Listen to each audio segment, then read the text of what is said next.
Moses, Moses, take off your shoes. Moses, Moses, take off your shoes. Moses, Moses, take off your shoes, for this is holy ground. At my family's Seder each year, we have a child, or if possible, a teen, play the part of Moses or Moshe. We sing this song, and with each refrain, the Moshe has to take off their shoes. And then, of course, immediately put that mop back on, only moments later to take them off at the next refrain. Back and forth and back and forth. They take them off, they put them on, they take them off because, as the verse says, remove your sandals because the place on which you stand is holy ground. Admat Kodesh. We know this verse from the moment in which God calls to Moshe from the burning bush back in Exodus and commands him to assist in freeing the Israelites, his people. What made this ground Kodesh?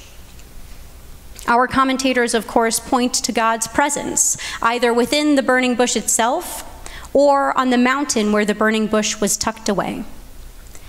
Maybe it was not only God's presence, but the ability to hear God's voice that made the ground on which Moshe stood Kodesh, holy. Kuf Daled Shin, the root of the word Kodesh, is seen all throughout our text and liturgy, and it means to sanctify or set apart. When we say Kiddush on Friday night, we are sanctifying the time of Shabbat, separating it from the rest of the week, acknowledging what Heschel would call God's palace in time and its holiness therein. When we recite each Kaddish during our services, we are actually separating out the different pieces of our prayer. When we say Chatzi Kaddish, it functions as a comma in our service. And the Kaddish Shalem, the whole Kaddish, is more of a semicolon or a period between sections. With Kaddish de Rabbanan, we separate our learning from our prayer, expressing gratitude for our sages who came before us and our incredible teachers who support and encourage us and challenge us to go deeper throughout our journeys. When we stand to recite the Mourner's Kaddish, for a moment we stand apart from the rest of the kahal, from the rest of the congregation, distinguishing ourselves as a person who has lost someone dear to us. So when God says, Moshe, take off your shoes, for the place on which you stand is holy ground, it is because God is present, and it's because in this interaction between Moshe and God, we open a new chapter in Moshe's life, in the life of the Israelites, and in the life of the Jewish people as a whole. In this moment of conversation, Moshe crosses over the dividing line, stepping into holy territory, literally and figuratively. So what does it mean to be holy? Our Parsha today, Kedoshim, literally meaning holy or holy ones, opens with the line, speak to the whole Israelite community and say to them, Kedoshim tihiyu, you shall be holy, ki kadosh ani Adonai Elohechem, for I, Adonai your God, am holy. There's a misconception here often that our holiness is inherent, a given. But if we look at the grammar, we see that tihiyu, the verb to be, is in the future tense. The meaning thus is not, you are holy because I'm holy, but because I, God, am holy, you shall be holy. As Rabbi Rowley articulated last night, this is something that we should be striving towards in our everyday life. It's not just an observation. This is a commandment. So what does it mean to be holy? What does it mean to realize this holiness and truly fulfill this mitzvah? In the very middle of our parsha, and some say in the very middle verse of the entire Torah, sit the famous words, Ve'ahavta l'reacha kamocha, and you shall love your neighbor as yourself. That's the predominant translation. While all mitzvot have an essence of holiness, I want to suggest to you this morning that this mitzvah, to love your neighbor as yourself, is the vehicle for fulfilling the mitzvah, Kedoshim to you. You shall be holy. On the surface, it seems obvious. Of course, increasing love in the world is a holy endeavor, and especially now, it would be such a bracha to feel a sense of love and kinship with all of our neighbors. Yet, when we look closely, again, at the grammar of this phrase, Ve'ahavta l'reacha kamocha, if you want to look it up, it's in Leviticus 19:18 in your Chumash. We see that this is not as much about our feelings of love as it is about our actions. The preposition following the word ve'ahavta, and you shall love, is usually the word ate. We know this from Ve'ahavta et Adonai Elohecha b'chol levavcha u'v'chol nafshecha u'v'chol me'odecha, and you shall love Adonai your God with all your heart, with all your soul, and with all your might. Ve'ahavta ate. But here we have Ve'ahavta l'reacha. Rather than translating it, you shall love your neighbor, a better translation would be, you shall provide to or bestow upon or give to or act with love toward your neighbor. While as Maimonides insists, this should ignite a deep love for one's neighbors, our commandment is not asking for emotion. Rather, it is asking for action. So what action can we take to fulfill Ve'ahavta l'reacha kamocha, and you shall love your neighbor as yourself, and therefore fulfill Kedoshim to you, and you shall be holy? I believe that we find an answer when Moshe is standing on holy ground. When God calls out to Moshe, we encounter something that happens only a few times in our Tanakh. God, or a divine messenger, calls out to one of our ancestors by name not once, but twice. We are familiar with this in the story of the binding of Isaac, in which the angel of God calls out, Avraham, Avraham, just before Avraham slaughters his son. Here, God calls out from the burning bush, Moshe, Moshe. Because every word in the Tanakh is rich with meaning, when a word or name is repeated, it is a mark of emphasis. But what are we emphasizing specifically? I want to posit an interpretation that in calling out Moshe's name, not once but twice, God is not just trying to get Moshe's attention.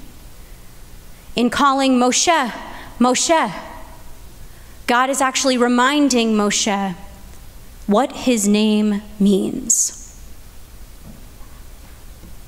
If we look back in our Chumash, we see that Moshe means pulled from the water, drawn from the water.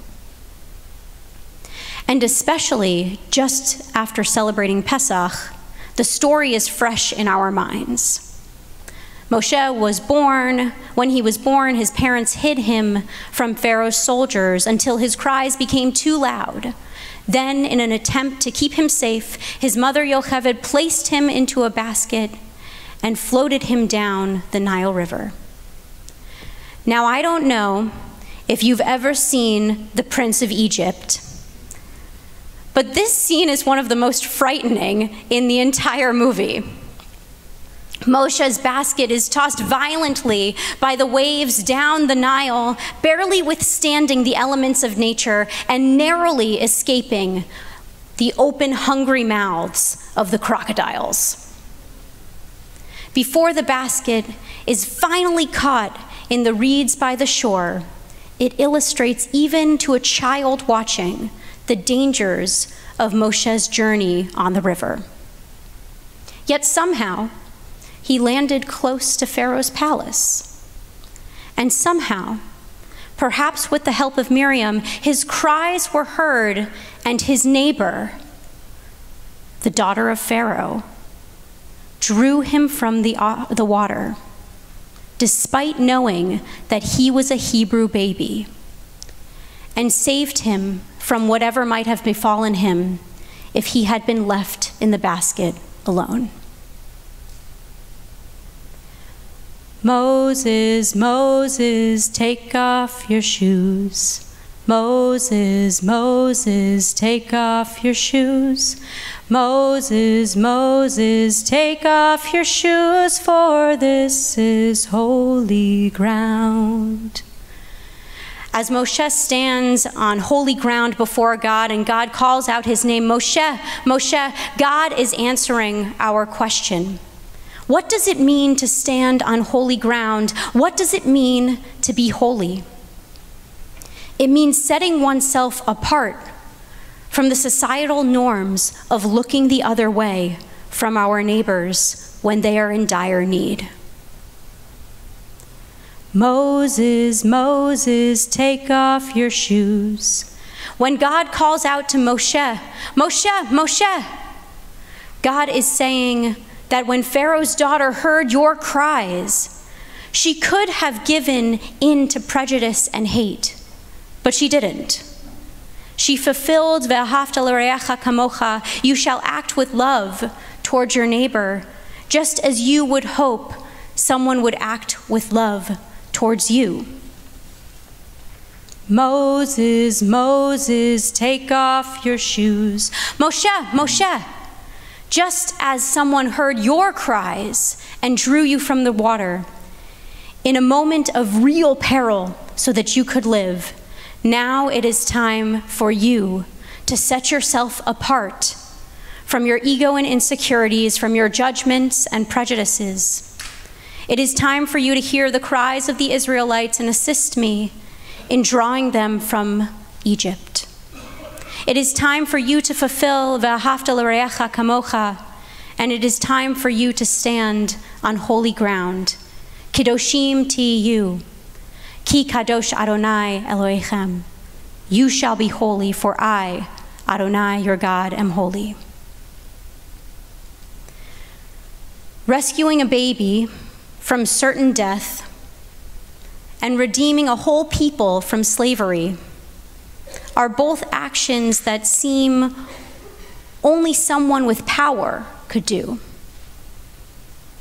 Today, many of us feel profoundly powerless. Even with my connections to Israel or Gaza, how can I, as one person, affect a war thousands of miles away? How can I bring an end to anti-Semitism in our nation and throughout our world? How can we create lasting peace in the Middle East? The Eish Kodesh teaches from the Warsaw Ghetto in 1941. While we may not have direct power over God's mercy, we do have power over our own capacity for mercy and the ways in which we interact with one another. In any situation, we have the ability to choose to act compassionately. In doing so, we arouse compassion not only in ourselves, but in God. God responds to human compassion. While we may feel powerless, the Eish Kodesh proclaims that certainly as a community, but even as individuals, we are not. Instead, he reinforces the necessity in these moments to move past our psychological barriers and set ourselves apart through fulfilling Ve'ahavta l'reacha kamocha. It is time for us to take off our shoes and stand on holy ground so that we may be holy. Moses, Moses, take off your shoes. Moses, Moses, take off your shoes. Moses, Moses, take off your shoes, for this is holy ground. Kedoshim to you, you shall all be holy.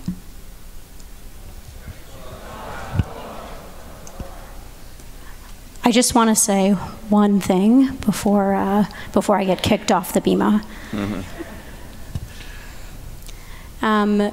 Another place in which we have Ve'ahavta l'reacha kamocha is in the beginning of our davening, and before that, the first thing that we do is we say Asher Yatzar, and we give thanks for our physical nature. And then just a few paragraphs later, we say Elohai neshama shenatata bi, and we give thanks for our spiritual, our soul, that our soul is whole and full. And then we bring those two things together, the physical and the mental, the soulful, the spiritual, to say, Ve'ahavta l'reacha kamocha. What is the most important mitzvah? It's to increase love in the world. We bring both of those together to increase love in the world. This is my last time sermonizing here, at least for a while.